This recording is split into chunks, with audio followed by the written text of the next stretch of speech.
In today's video, I'm going to teach you how to create a storyboard with Google Slides.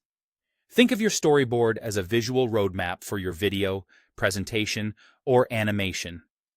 We'll use Google Slides as a flexible canvas so you can plan scenes clearly and collaborate easily. First, open a new Google Slides deck and treat each slide as a frame in your story. Rename your file so it's easy to find later, then add a blank slide layout to keep things clean. Consider setting a consistent aspect ratio that matches your final output, like widescreen, so what you design here aligns with how it will eventually be viewed.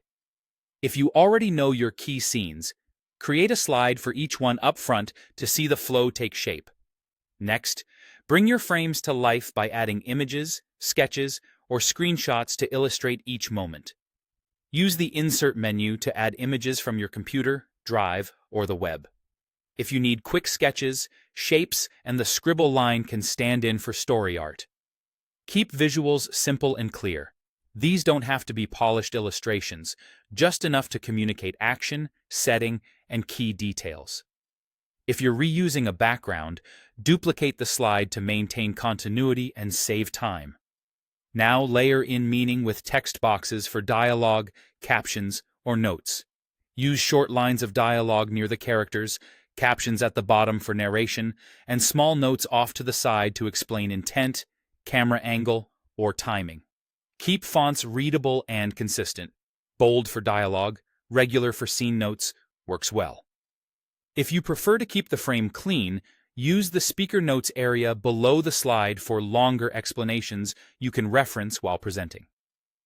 With your content in place, arrange your slides in chronological order to map the story flow. Drag slides in the left film strip to reorder them.